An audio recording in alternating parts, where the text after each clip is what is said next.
Ladies and gentlemen, good day and welcome to the Ramkrishna Forgings Q2 FY26 earnings conference call hosted by IIFL Capital Service Limited. As a reminder, all participant lines will be in the listen-only mode and there will be an opportunity for you to ask questions after the presentation concludes. Should you need assistance during the conference call, please signal an operator by pressing star then 0 on a touch-tone phone. Please note that this conference is being recorded. I now hand the conference over to Mr. Joseph George from IIFL Capital Service Limited. Thank you, and over to you, sir. Thank you, Muskan. Hello, everyone. On behalf of IIFL Capital, I welcome you all to the 2Q FY26 results conference call of Ramkrishna Forgings. I also welcome the senior management of Ramkrishna Forgings. We have with us Mr. Naresh Jalan, Managing Director, Mr. Chaitanya Jalan, Whole-Time Director, Mr. Lalit Khaitan, Whole-Time Director and CFO, Mr. Milesh Gandhi, Whole-Time Director, Mr. Rajesh Mundra, VP Finance and Company Secretary. Now I'll hand over the call to the management to take the call forward. Over to you, sir. Thank you, Joseph. Good evening, everyone, and thank you for joining us on this call to discuss the Q2 and H1 FY26 earnings. In Q2, we continue to operate in a challenging global environment. Geopolitical tensions and shifting trade alignments disrupted supply chains, while currency volatility and higher input costs added pressure on margins. Across key international markets, OEMs and customers adopted a cautious stance, moderating order volumes and rationalizing inventories. Collectively, these factors created a difficult backdrop for the global manufacturing and automotive sectors, affecting both volumes and pricing across geographies. Our international business also felt the impact of this tariff and duty on exports from India, along with reciprocal tariff imposed by the US on other countries. And that has effect of raising the final retail price for end consumers, which in turn has had a bearing on buying decisions. Thus, sales velocity has been subdued for our international OEMs customers. In contrast, the domestic environment proved more supportive. Strong macro fundamentals such as steady industrial output, resilient IIP growth, moderating inflation, and softer interest rates have contributed to healthier business climate. The government's recent GST rationalization provided an additional boost, helping revive customer sentiment in automotive sector after a period of subdued demand. Lower tax reduced on-road prices across vehicle categories. In recent years, we pursued a strategic imperative to strengthen and diversify our domestic presence through focused investments and product innovations, particularly in railway and passenger vehicle segment. Domestic business is picking up with good timing, given the challenges in global business, and these efforts are now yielding results. The railway segment is gaining healthy traction, with our products being integrated into the bogie assemblies. Our newly launched vertical supplying castings to railways has made a promising start and is well positioned to scale up meaningfully in the coming quarters. Looking ahead, our priorities include the introduction of new product, optimization of capacity utilization, and further diversification of our revenue base. Now let me share some financial highlights for the second quarter. For Q2 FY26, we reported a consolidated revenue of rupees 907.53 crore, that is lower by 10.6% on quarter-on-quarter basis compared to 1,015 crore. The top line was constrained by subdued demand and tariff on exports, which impacted revenues from international customers. EBITDA excluding other income is rupees 122.54 crore in Q2, lower by 17.5% quarter compared to 148.61 crore in Q1 FY26. EBITDA margin stood at 13.5%, lower by 110 basis points from the previous quarter.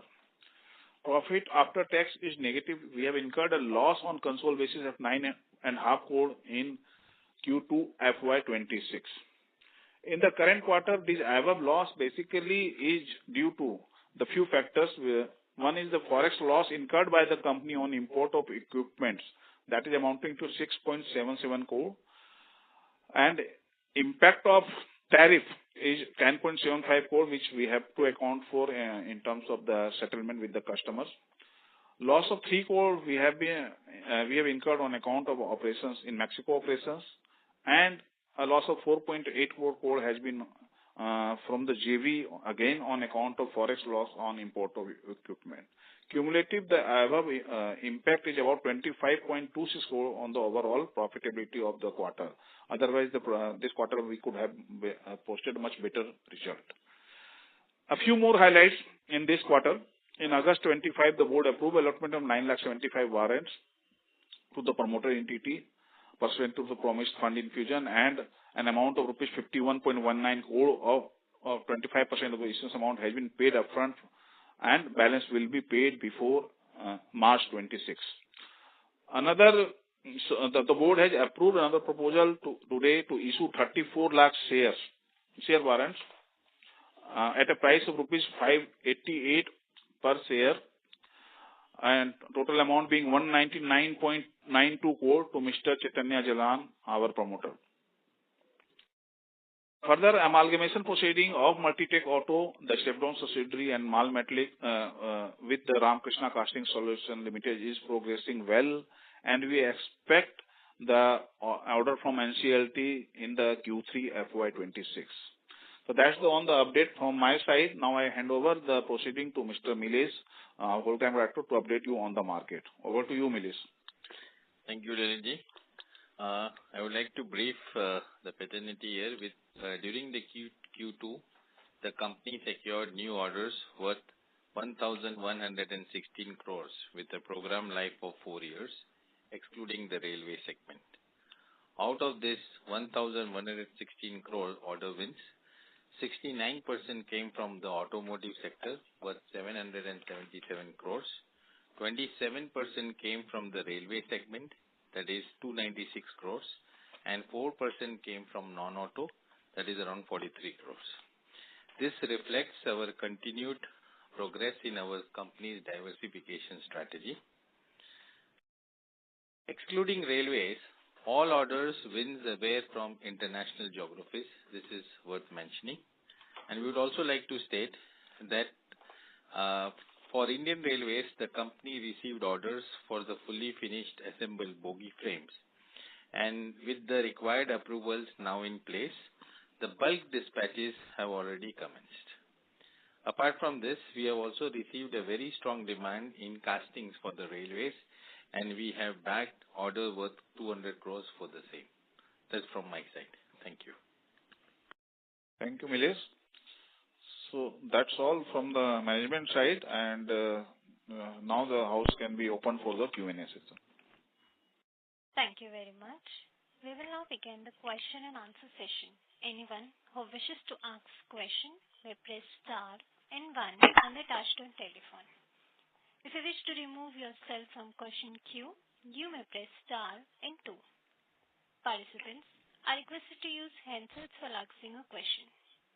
Ladies and gentlemen, we'll wait for a moment while the question queue assembles.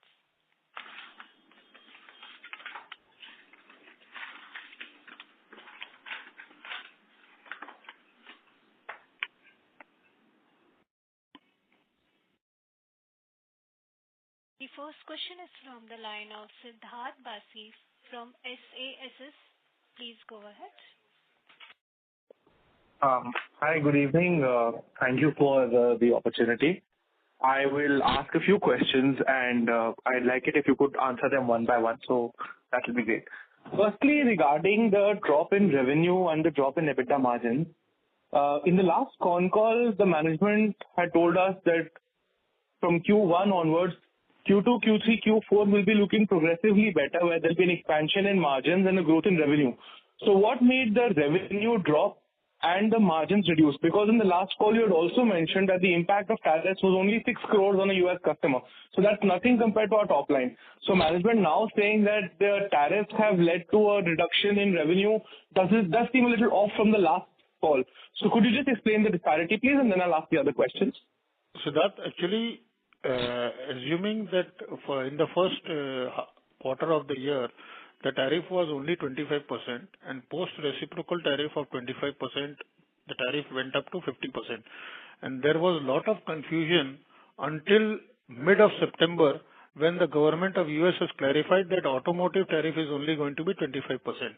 And that led to slowdown of dispatches from for the customers in terms of asking, because they were not prepared to pass on any tariff beyond 25%, which had been agreed by them initially. Second is that overall, it is tariff-related activity has just not affected North America, US. It has affected our Mexico also, because overall demand in US has gone down drastically beyond the projections which were received from customers. And we, on a rational approach, we did not want to continue shipping material and parking them in the warehouse and affecting our cash flows. That's the reason, as a rational company, took a step to cut down on the inventory, because if you see the right now projections which the customers or any US is coming out, that from first quarter of their calendar year, the situation is going to improve over there in US. And that's the reason we took a stand. And after all this clarification came, we have seen, and again, the pullback in terms of shipments have started happening. Okay. So, sir, thank you for that. So, you're saying basically that post Q1, so Jan, Feb, March onwards, you're going to see traction in the US market. When now, obviously, since we're already halfway through the middle of Q3 as well, what sort of traction are you seeing in Q3? Is it significantly better than Q2? Obviously, it is significantly better than Q2. Okay, wonderful. So, sir, are we then on towards Q3, Q4 guiding for higher revenues and higher margins, like EBITDA margins upwards of the high, like 18, 19 sorts, or what are we looking at? In terms of revenue, we still maintain that with the kind of capacity we have already put in place and capacity up and running, and as promised that most of our capex will be completed by 30th September and capacity in place, we still believe that the projections which we had given at the year-end results, means at the March-end results of double-digit growth, we still maintain that on the full-year basis, we will be able to maintain our commentary of a double-digit growth for the full year. With the higher EBITDA margins and yes, the 15-16% range? I think so back to profitability. We are back to proper stability. Sir, to your question only, I can very confidently say, with half of the quarter gone by, we can confidently say now that I think worst is behind us. Right. So one question more. We've been plagued with a lot of one-time losses in the last quarter. Last quarter, there was fluctuation in steel prices and revenue loss on equipment coming in. This quarter also, we've now seen these one-time losses in terms of equipment, etc. So, sir, can we now finally put a close to all these one-time losses from next quarter, or are we still expecting some of these to continue? I think currency is not in our control, Siddharth. If 88.63 tomorrow moves to 91 or 90 plus, we are basically helpless in terms of managing currency. It is a global event, and currency, if it goes down or goes up, I think we cannot control. And these are all notional losses. Basically, this has to be provided in the books. These equipments, which are like for JV or other things, still the equipments have not been put to use and they are not generating any revenue. But as per accounting standards, we will need to provide for this. So, but right. That's the bottom line, how the accounting standards are maintained. So what I mean to say is, have we bought all the equipment that we needed to, so that there is no further transaction of that equipment taking place because capex is done? No, capex is done, the equipment, till the equipment is put to use, any currency which is being fluctuating, like for standalone side, I can confidently say that we are not importing any more equipment, all capex have been through. But the hit in terms of the JV which has come, our wheel plant is going to start, as per our presentation also, you must have seen that it is going to start from, we are confident to start operations from March 26 onwards, and trial runs to start from January onwards. So post that only we can confidently say that any more hit is not going to come into the books. But till then, obviously, till the work in progress is there, we will need to continue to take that hit. Right. So since you guided that already through middle of Q3, we are certainly profitable, like you mentioned. Any hazarding a guess on the EBITDA margins, if that's possible for you? No, Sir, I think we secondly, cannot. I can only tell you we are back to normal, and I think we are going to third and fourth quarter is going to be extremely surprising and extremely on the upside of the results. Wonderful. Sir, now a couple of questions in terms of the pledging of shares. So the promoter basically pledged 200 crores with Tata Capital. Friends of mine at Geo told me that there was also a conversation at Geo Finance for pledging shares to take money. So what was the money used for or is being used for? No, Are we facing any? we have not pledged any shares to Geo Finance. We have only pledged to Tata Capital. That is basically to fill up the warrants. To fill up the warrants. So the initial 2100 rupee warrants or these ones which Chaitanya is getting right now? Initial 2100 rupees warrants. 50 crores have been already paid and balance, like Lalit has said in his opening statement, before the year end. We have pledged the shares at one time. We do not want to continue on daily basis, but the full amount has been secured and that payment will be made before March. Okay. So just one last question from my end now. So because of the inventory issue that we have and the management has done a great job in sorting that out, but sir, are our bankers or anyone else concerned in terms of giving us working capital lines or in funding our inventory, or we are not facing any financial challenges there? No, we have not faced any funding challenges or any institutional issues from our bankers. Just to clarify, Siddharth, we are having a 700 to 800 crore lines available in my balance sheet as on date. Okay. Right. Wonderful. Thank you so much, sir. Thank you for the opportunity, and I really hope that Q3 and Q4 really do bring out dividends for yourself and the shareholders. I think your hope, we are extremely confident that we will come good on this. Wonderful, sir. That calls for celebration next time we speak on call next quarter. Yes. Thank you, sir. Thank you. The next question is from the line of Sunny from MK Ventures. Please go ahead. Yeah, thanks for taking my question. My first question is on the debt levels.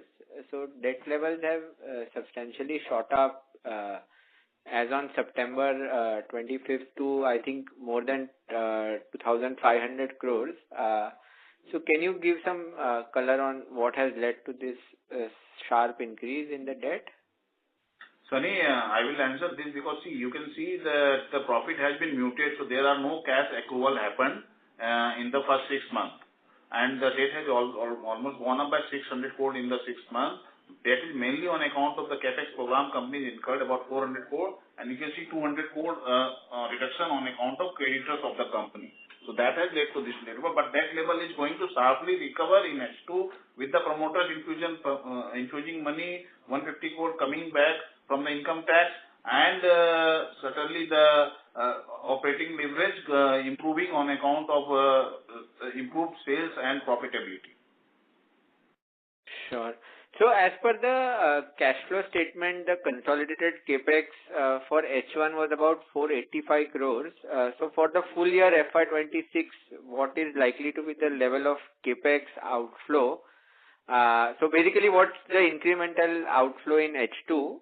And by March 26, what is the likely debt levels that we should see from the current, say, 2,550 crores of gross debt?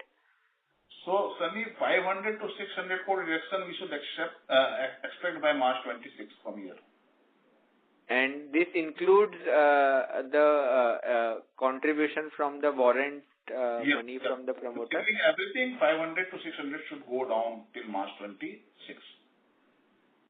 Sunny, but one thing also you will need to note that this 2,500 crores debt includes the bill discounting for Tata Motors, and with the volume going up, we are factored in the increased sales within Tata Motors, which is basically not our liability, but still we have to put this as a gross debt because ultimately that is to recourse to RKFL. But basically it is on the lines of Tata Motors and is being financed by Tata Finance only. And that is cumulatively that adds close to 150 crores roughly to the debt. Got it. But that amount is likely to remain constant, Constant. or Yeah. No, that constant? line is And constant. in So terms of the interest, basically, Lalit wants to say that 2,400 crores is basically leaving aside that we are close to 2,400 crores of debt, and likely 600 crores of debt will be reduced by this year end, financial year end. So basically, leaving aside Tata Motors, which is a line which is going to ever continue, we will be somewhere around debt of 1,750 to 1,800 crores. got it. And in terms of the capex amount, what is the further outflow in H2 FY26? Sunny, I think we have already completed our capex plan, little bit on the maintenance capex side and little bit on the completion of the facility we are commencing. So it should be less than 100 crore. Yes, sir. And going forward, like now we are at almost 400,000 tons of capacity. And utilization levels are reasonably low, so we have substantial leeway to grow. So what should be the outlook in terms of capex for FY27? Next year, capex will be negligible, less than 100 crores of capex, and next year utilization will move to close to around 85%, close to around. And I would be glad to tell you the casting facility, which is going to be entire 45,000 tons of capacity, which we have installed and is going to be up in by end of this quarter. The entire capacity of 45,000 tons is almost sold out in terms of overall capacity. So we are going to have an entire utilization of this capacity to the tune of 80-85% next year, in a mix of railways and domestic and exports. And railway has, like Milesh in his opening statement has said, that in castings we have got a huge traction from Indian Railways, and this huge traction will lead to very high utilization in terms of the casting capacity and realization improving drastically from our casting facility. Got it.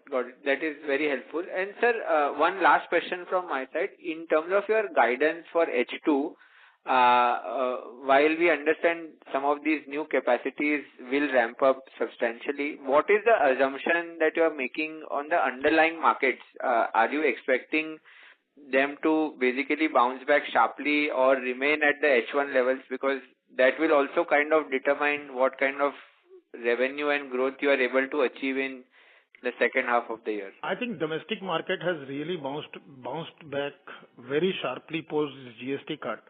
And with the projections, whatever we have till March right now, it is showing a very good traction, and I think we will be able to do much better than what market overall grows in terms of with the capacity and with the kind of share of business we have been able to gain. And that is already showing in our Q2 numbers also in terms of our domestic growth. And in terms of exports, US has started. And within US, the new customer wins. I think in the presentation also we have elaborated that new customer order wins. We have been able to convince customer. Our marketing has done a good job, and we have been able to pull ahead the timings in terms of offtakes. And we have already started shipping material from this quarter onwards for several of our new order books for North America and oil and gas within North America. So all this taken together, we expect and we are very, very hopeful with half of the quarter already gone by. This quarter and the coming quarter, we should be doing extremely well in terms of achieving our top line numbers and achieving a full year guidance growth, which we had given initially. Got it, sir. Thank you. Thanks for the elaborate answers and all the best for the future. Thank you. The next question is from the line of Mitul Shah from DAM Capital. Please go ahead. Thank you for the opportunity. Sir, first question is on margin side. Sir, if I look at your presentation, utilization Q-on-Q has dropped from 69 to 60%. So drop is not very big. So margin contraction seems to be slightly beyond operating leverage. So is there any pricing pressure also? Mithul, I think Lalit in the previous question has already answered. Margins almost 25 crores hit has been come due to just a notional forex loss which we had to book in terms of our imports in equipment. And in terms of exports, there is no margin hit, but basically lower exports has affected our margin. And then second question is on these order wins. These other orders we have indicated about 4 to 5 years lifespan, but this railway, so this 200 as well as 96 railway and 200 from the railway casting, are these executable in next 1.5 year, or these are all annualized orders? No, these are all annualized orders. Okay.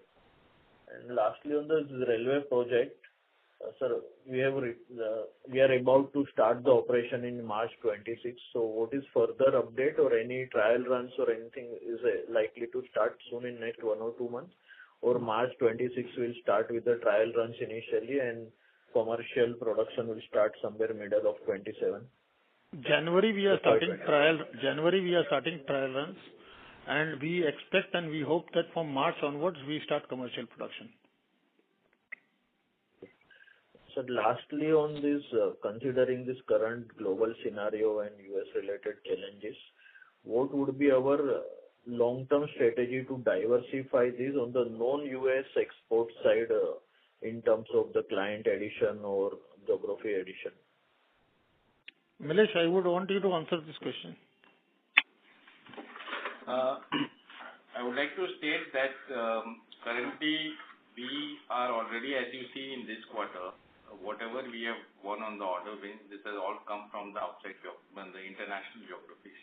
So this showcases one thing is that we are having a lot of traction from the international market, and at the same time we are already not only securing orders in North America, but we have also secured orders from European market.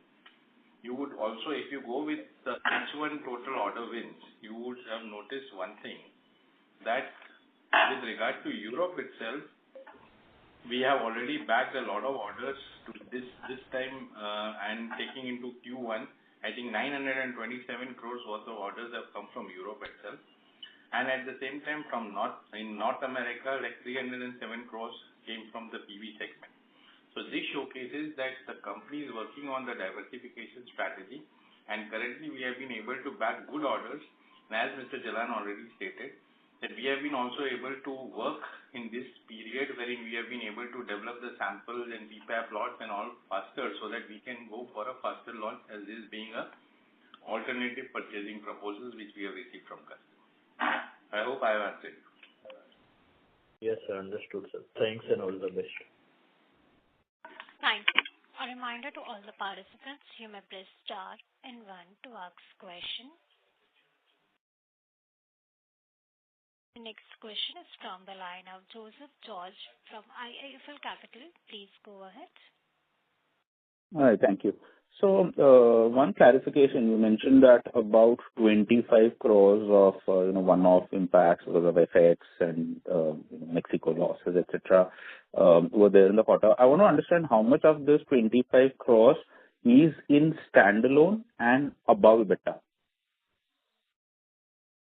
So Joseph, if you look at this 4.82 crore of JV is certainly in the console, and 3 crore Mexico is also in console account. With the loss on account of tariff on account of forex of 6.7 crore is in the standalone, and that is in EBITDA.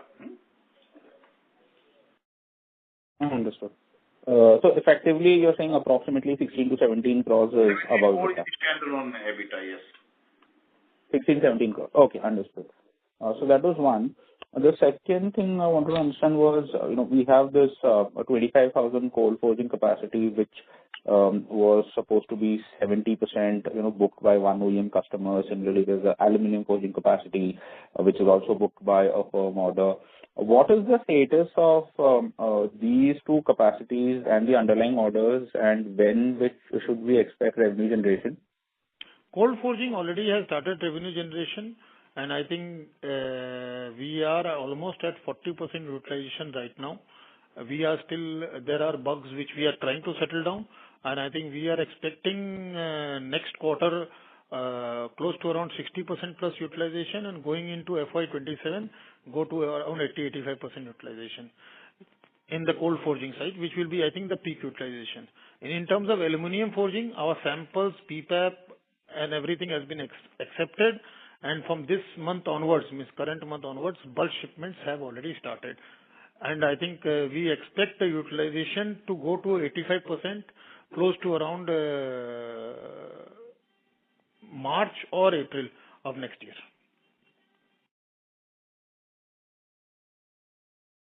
Understood. The last question that I had was, if you look at the order flow announcements in the last, say, 5 or 6 quarters, I'm just reading out some of the numbers. I'm sure you know them. So in 1Q FY25, there was a 1,680 crore new order flow.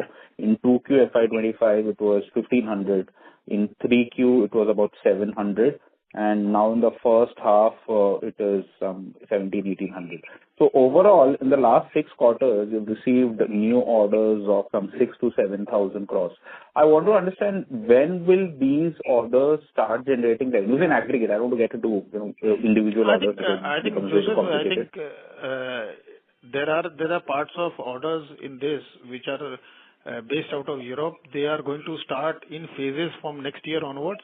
And I think if you consolidately tell me of the entire order book, you will be able to see the entire order book getting into production from FY28 onwards. But already part of the order book has started from this quarter, and that's the reason we are extremely confident to meet our exports sales of whatever we did in previous, in spite of market being on the slowdown.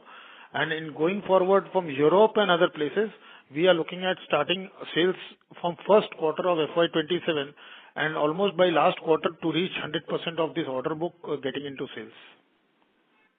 So would it be safe to assume that on all these orders aggregating to somewhere between 6,000 to 7,000 crores, say in FY28, we will have an annual revenue generation of, say, approximately 1,000 crores? Would that be a safe number? Safe number will be close to 1,000 plus, very safely we can say, from these order books.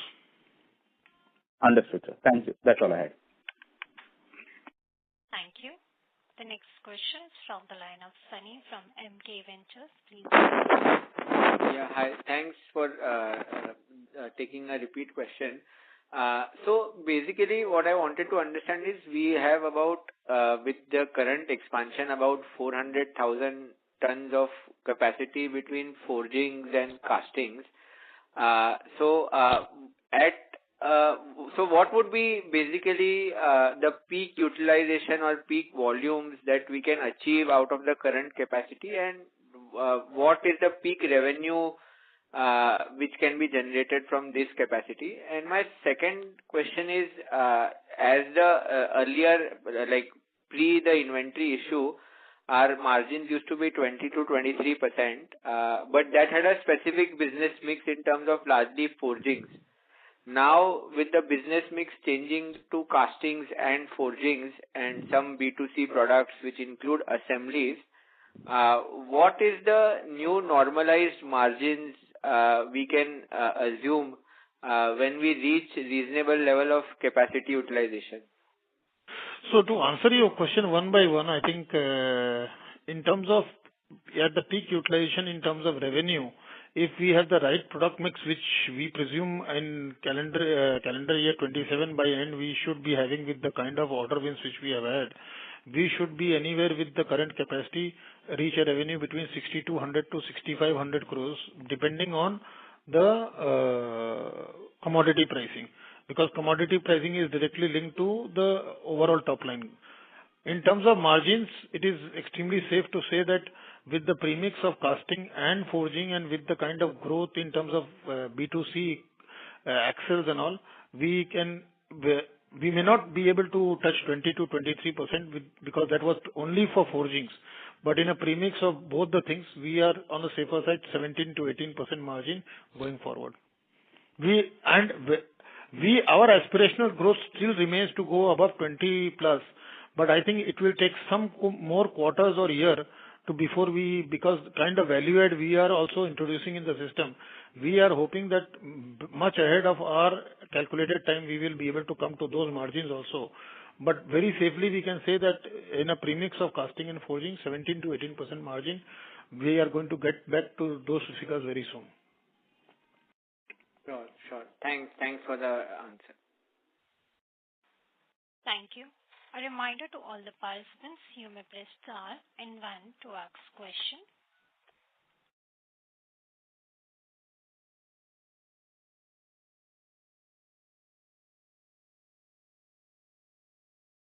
Participants may press star and 1 to ask question.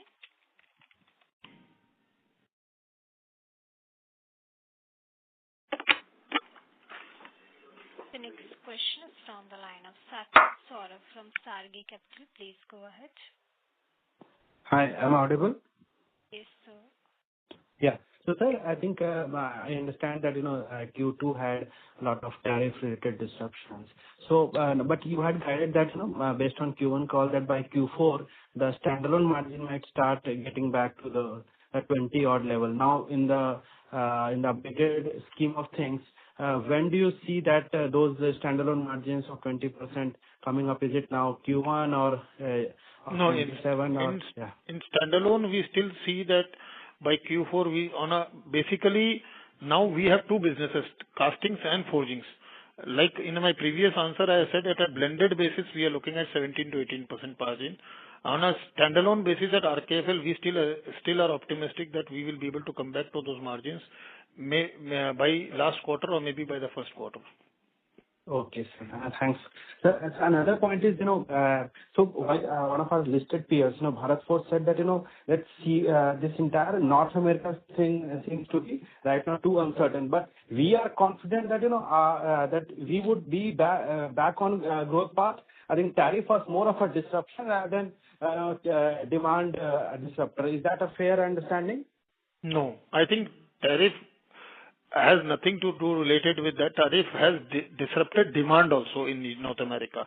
But at RKFL, because of our new order wins and new customer wins over there, we will be able to mitigate the demand destruction in our existing customer with the addition of new customers, wherein we will be able to pull back all those dollars which we are losing in our current customers because of the demand issue from the new customers. Okay, fair enough, sir. Now, another question would be, are we, I think one of the focus area of the management has been to diversify away from both, auto as well as North America. Now, and Europe, you have already talked about, you're making a steady headway. So, any color on, say, getting into defense or such kind of engineering, where I think offerings like ours have reasonable demand. So, any thoughts on that, sir? We have actually, I think, reasonably done well in terms of our railway, and I think we are going to ride this passenger vehicle railway boom, and we are very focused right now in improving our railway output and improving our penetration within the railways. And I think that is a huge sector to bring in a lot of traction and new opportunities for us. In our opening call, our marketing head also has elaborated the kind of traction both in casting and in assemblies we have had from railways. And we believe that that is going to be a significant opportunity for us going into next year and year beyond that. So we would like to first encash that opportunity on a standalone basis, plus the wheel project which is going to come into production next year. We are looking at almost 40,000 wheels in FY27 coming from the joint venture. So obviously taken together, we are looking at a big uplift from railways itself into FY27. So I think our basket is full. We would like to first move one by one while we will keep on encashing this opportunity and grow in railways. Defense is also a likelihood going forward, but we are not immediately working anything big on defense to make investors aware. I think at the right opportunity time post we are done with railways in terms of our growth, we would like to focus on defense. Thanks for the elaborate answer, sir. So for the, I think the railway wheels setup that we are that's coming up, say, and you're projecting around 40% wheels. So what's the revenue uptake that we would expect from that JV, and what are the margins? Would they be above RKFL standalone or the blended 17-18%? What kind of margins that we are looking at the JV level? Of course, you have. I'm not looking at RKFL share right now, but more JV. What's the top line and the bottom line? So at 80%, 80-85% utilization, which we expect to have in FY28, we are looking at almost 16 to 1700 crores revenue from that operations, and that will be a 17 to 18% opportunity for us in terms of EBITDA margins. And what kind of utilization you are expecting for We are looking at FY27, sir? FY27, we are targeting only 40,000 wheels, which is going to be close to on 30% of the utilization. Okay, sir. No, okay, sir. Thanks for the opportunity and best wishes for the coming quarter, sir.